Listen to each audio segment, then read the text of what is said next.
ஏசப்பா, எனக்கு ஜெபம் பண்ணக்கூட மனசு வரமாட்டேங்குதேன்னு ஃபீல் பண்ணியிருக்கீங்களா? நீங்கள் ப்ரேயர் லைஃப்பில் ட்ரையாக ஃபீல் பண்ணுறீங்களா? ப்ரேயர் பண்ண முடியலனா இந்த 5 திங்ஸை பண்ணுங்கள். Hello all, welcome to my channel. சில நாட்களில் நமக்கு ஜெபிக்கவே மனசு வராது. நம்ம உடம்பு சோர்வாக இருக்கலாம், மனசில் நிறைய பிரச்சனைகள் இருக்கலாம், ஏதாவது ஒரு விஷயத்தினால கடவுள் மேலேயே கூட கோபமாக இருக்கலாம், இல்லைனா என்ன ஜெபிக்கணும் அப்படின்னு தெரியாத நேரமாக கூட இருக்கலாம். அதுவும் நான் ஜெபிக்கணும்னு நினைக்கும் போது இன்னுமே நமக்கு கஷ்டமாக இருக்கும். ஆனால் ஒரு விஷயத்த நினச்சிக்கோங்க, ஜெபிக்க மனசு வராத ஒரு நாளில் கடவுளை விட்டு நம்ம விலகிட்டோம் அப்படின்னு அர்த்தம் கிடையாது. அந்த மாதிரி இருக்கிற சமயங்களில் நம்ம என்ன செய்யலாம் அப்படின்னா 5 சிம்பிளான ட்ரிக்ஸ் இருக்குது. அதை நீங்கள் ஃபாலோ பண்ணுங்கள்.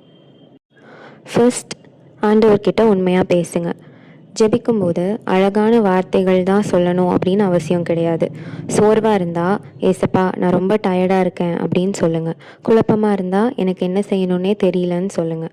கோபமாக இருந்தால் அதையும் நம்ம ஏசப்பா கிட்ட சொல்லலாம். சில நேரத்தில் கடவுளே எனக்கு என்ன சொல்லி ஜெபிக்கணுன்னே தெரியல அப்படின்னு கூட நீங்கள் சொல்கிறது ஒரு ஜெபந்தான். ஏன்னா நம்ம மனசில் என்ன இருக்குது அப்படின்றது ஏசப்பாக்கு ஏற்கனவே தெரியும். அவர்கிட்ட நம்ம நடிக்க வேண்டிய அவசியமே இல்லை. அடுத்தது, பெரிய ஜெபமாக இருக்கணும் அப்படின்னு நினைக்காதீங்க. ஜெபிக்கணும்னா மினிமம் 30 மினிட்ஸாவது ஜெபிக்கணும், இல்லை 1 மணி நேரம் ஜெபிக்கணும் அப்படின்னு நினைக்காதீங்க. ஒரு சின்ன சின்ன ஜெபத்திலிருந்து நீங்கள் ஆரம்பிக்கலாம். ஏசப்பா இன்றைக்கி எனக்கு உதவி பண்ணுங்கள், எனக்கு சமாதானம் கொடுங்க, எனக்கு நீங்கள் வேணும் அப்படின்னு நம்ம கேட்குற சின்ன சின்ன வார்த்தைகள் கூட ஜெபந்தான். சில நேரம் நம்ம ஜெபிக்கிறதுக்கு மூட் வந்ததுக்கப்புறமா ஜெபிக்கணும் அப்படின்னு நினைப்போம். ஆனால் உண்மை என்னென்னா, சில நேரம் நம்ம ப்ரேயர் பண்ண ஆரம்பித்ததுக்கு அப்புறம் தான் அந்த மனநிலையே நமக்கு வரும். அதனால் ப்ரேயர் பண்ணணும்னு தோணணும் அப்படின்னு வெயிட் பண்ணாதீங்க. சின்னதாக நீங்கள் ஆரம்பிக்கிற ஜெபம் உங்களோட பெரிய ப்ரேயர் லைஃபுக்கு ஒரு ஸ்டார்டிங்காக இருக்கும். அடுத்தது, பைபிள் வேர்ஸ் படிங்க. என்ன ஜெபிக்கணுன்னே தெரியலனா பைபிள் ஓப்பன் பண்ணுங்கள். ஒரே நாளில் நிறைய சாப்டர்ஸ் படிக்கணும்னு நினைக்காதீங்க. ஒரே ஒரு வசனத்தை மட்டும் எடுத்துக்கோங்க. அதை மெதுவாக படிங்க. அந்த வசனம் என்ன சொல்லுது அப்படின்னு மெடிடேட் பண்ணுங்கள். அப்புறம் அந்த வசனத்தை வச்சே நம்ம ஜெபிக்கலாம். உதாரணத்துக்கு, கடவுள் நம்மோட இருக்கிறார் அப்படின்னு ஒரு வசனத்தை படிச்சிங்கன்னா, ஏசப்பா நீங்கள் என் கூட இருக்கீங்க, அதை எனக்கு நம்ப உதவி பண்ணுங்கள், எனக்கு விசுவாசத்தை கொடுங்க அப்படின்னு நீங்கள் ஜெபிக்கலாம்.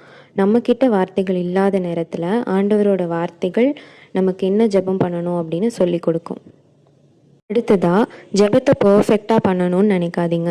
சில நேரத்தில் நமக்கு ஜெபிக்கவே மனசு வராதுக்கு இன்னொரு காரணம், நம்ம ஜெபத்தை ரொம்ப காம்ப்ளிகேட்டடாக ஆக்கிடுறோம்.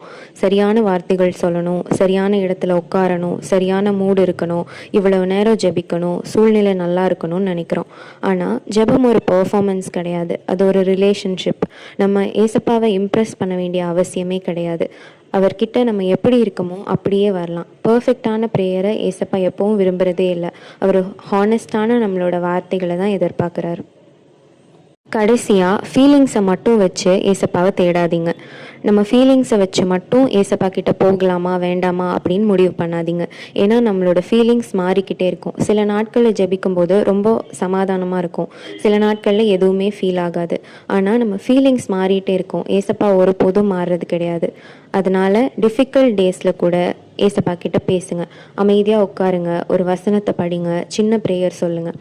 கடவுள்கிட்ட நம்ம நெருக்கமாக அவரோட ப்ரெசன்ஸ் ஃபீல் பண்ணாத நாளில் கூட அவர் நோக்கி நம்ம ஒரு ஸ்டெப் எடுத்து வச்சுட்டே இருக்கலாம். அதனால் இன்றைக்கி உங்களுக்கு ஜெபிக்கவே மனசு வரலைன்னா கடவுளை விட்டு ஓடி போகாதீங்க. சின்னதாக ஆரம்பிங்க, உண்மையாக பேசுங்க, ஒரு வேர்ஸ் படிங்க. உங்களால் முடிஞ்ச அளவுக்கு அவர்கிட்ட வந்துட்டே இருங்க. ஏன்னா ஏசப்பா நம்மக்கிட்ட பர்ஃபெக்ட் ப்ரேயரை எப்போவுமே எதிர்பார்க்குறதில்ல. அவர்கிட்ட நம்ம வர மனசை தான் அவர் எதிர்பார்க்குறாரு. இந்த வீடியோ உங்களுக்கு ஹெல்ப்ஃபுல்லாக இருந்திருந்தால் அபைட் இன் கிரேஸை சப்ஸ்கிரைப் பண்ணுங்கள். மறந்துடாதீங்க, என்ன ப்ரேயர் பண்ணணும்னு தெரியாத நாளில் கூட ஏசப்பா கிட்ட வரலாம்.